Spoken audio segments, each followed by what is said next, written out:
ഓം അമൃതേശ്വര്यै നമ. ദർശന സമയം.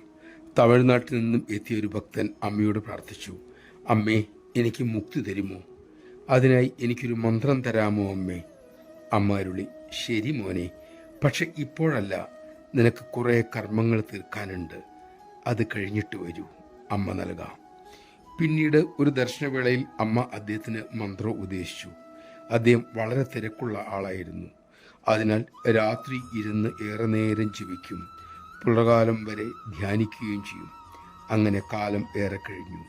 ഒരിക്കൽ അമ്മ തമിഴ്നാട്ടിൽ അദ്ദേഹത്തിൻ്റെ നാട്ടിലെത്തി. പരിപാടിക്ക് മുമ്പ് ഒരു ബ്രഹ്മചാരി അമ്മയെക്കുറിച്ച് ഭക്തന്മാരോട് സംസാരിക്കാനായി ചെന്നിരുന്നു.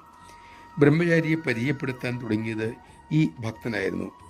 അദ്ദേഹം മൈക്കെടുത്ത് ഓം അമൃതേശ്വര്यै നമ, ആദിപരാശക്തിമ അഖിലാണ്ടേശ്വരി എന്ന് പറഞ്ഞുകൊണ്ട് മുന്നോട്ടും പിന്നോട്ടും ആടാൻ തുടങ്ങി.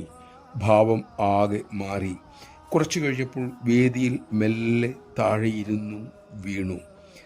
ഭക്തിവാരിവിശത്താൽ ഇങ്ങനെ ആയിരിക്കും എന്ന് കരുതി മറ്റുള്ളവർ ഓടിച്ചെന്ന് പരിചരിക്കാൻ ആരംഭിച്ചു.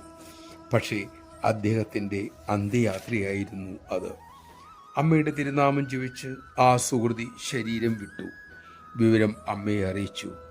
സാധാരണ ചെയ്യാറുള്ളതുപോലെ അദ്ദേഹത്തിന് വേണ്ടി ലളിതാ സഹസ്രനാമം ജപിക്കട്ടെ എന്ന് ബ്രഹ്മചാരി മക്കൾ അമ്മയോട് തിരക്കി.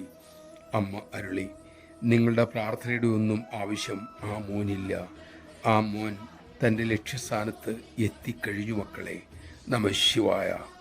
ആ തൃപ്പാദത്തെ ആശ്രയിച്ചവർക്കാർക്കും, ആ തിരുവചനങ്ങളെ അനുസരിച്ചവർക്കാർക്കും ഒരിക്കലും ദുർഗതി ഉണ്ടായിട്ടില്ല. ഈ അറിവോടെ അമ്മയോട് ഭക്തി പുലർത്താനും അമ്മയെ അനുസരിക്കാനും നമുക്ക് കഴിയട്ടെ.